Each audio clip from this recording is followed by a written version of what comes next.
Antonio, Ursula, ինձ համար մեծ պատիվ է ողջունել ձեզ Երևանում,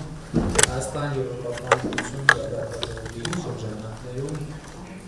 Այսօր մենք ևս մեկ քայլով որակապես նոր մակարդակին ենք բարձրացնում Հայաստանի և Եվրամիության in the European Union. Եվ պատմության մեջ առաջին անգամ Հայաստանի Հանրապետությունը և Եվրոպական միությունը անցկացնում են երկկողմ գագաթաժողով։ Մենք արդեն առիթ ունեցել ենք քննարկելու, որ այս նախադասությունը արդեն իր մեջ շատ մեծ և կարևոր իմաստ է պարունակում, որովհետև երբ որ մենք երկկողմ փոխադարձաբար այսօրվա գագաթաժողովը անվանում ենք առաջին գագաթաժողով, դա նշանակում է, որ ենթադրվում է նաև երկրորդ, երրորդ և հետագա գագաթաժողովների անցկացումը։ Ես կարծում եմ, որ այստեղ խնդիրը միայն անվանումը չէ, այլև այն, որ մեր հարաբերություններում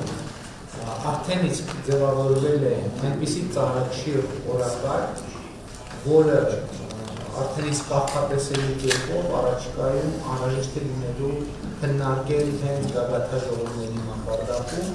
իհարկե դրանց արանքում ենթադրելով, որ անհրաժեշտ է ունենալ բավականին մանրամասն և ծավալուն աշխատանք, ինչը և մինչև հիմա արվել է։ Ես ուզում եմ ձեզ ողջունել Եվրամիության պատվիրակությանը, Եվրոպական հանձնաժողովի նախագահի և Եվրոպական միության խորհրդի նախագահի գլխավորությամբ այս պատմական իրադարձության առիթով մենք իհարկե նեղ կազմով արդեն առիթ ունեցանք քննարկելու հարցերի բավական լայն շրջանակ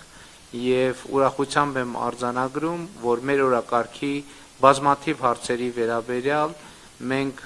ունենք ընդհանրական դիրքորոշումներ և ունենք ձևավորված ըմբռնում, սա նշանակում է, որ պատշաճ մթնոլորտ է առկա, որպեսզի մենք կենտրոնանանք օրակարգի իրականացման, իրագործման վրա և նաև ուզում եմ շնորհակալություն հայտնել այս ընթացքում Եվրոպական միության մեզ ցուցաբերած աջակցության համար, մասնավորապես ժողովրդավարական բարեփոխումների և ինստիտուցիոնալ բարեփոխումների ոլորտում։ Ես բազմիցս առիթ եմ ունեցել ասելու, որ ժողովրդավարությունը մեզ համար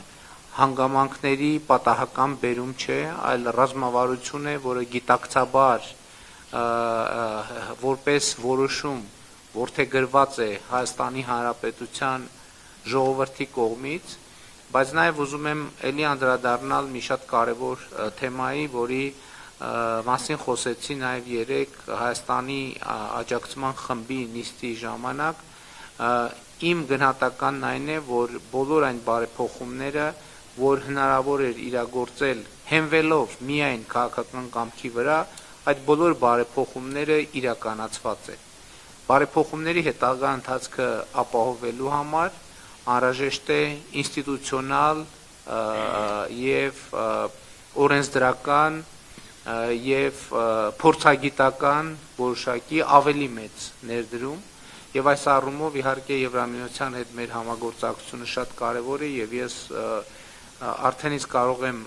շնորհակալություն հայտնել մեր գործընկերներին այս հարցում մեզ աջակցելու համար, սկսած դատական իշխանության անկախության երաշխիքների հետ կապված խնդիրներից, շարունակած ամենատարբեր, այդ թվում հիբրիդային մարտահրավերների դիմակայելու հարցով, որը իհարկե նաև մեր օրակարգի խնդիր է։ Ես մի քանի անգամ էլ առիթ Եվրոպական միության և Եվրոպայում տեղի ունեցած քննարկումների ժամանակ առիթ ունեցել եմ տեսնելու, որ նաև ապատեղեկատվության տարածումը, ատելության խոսքի տարածումը սոցիալական ցանցերում և նաև երբեմն մամուլում ինքը խնդիր է նաև Եվրամիության շատ երկրների համար և մենք այսօր առերեսվում ենք այդ խնդրի հետ և իհարկե մենք հույս ունենք, որ այստեղ ևս Եվրոպական միությունը մեզ աջակցություն կցուցաբերի փորձի փոխանակման կամ այն գործիքները, որոնք արդեն ներդրվել են Եվրոպական միությունում, այդ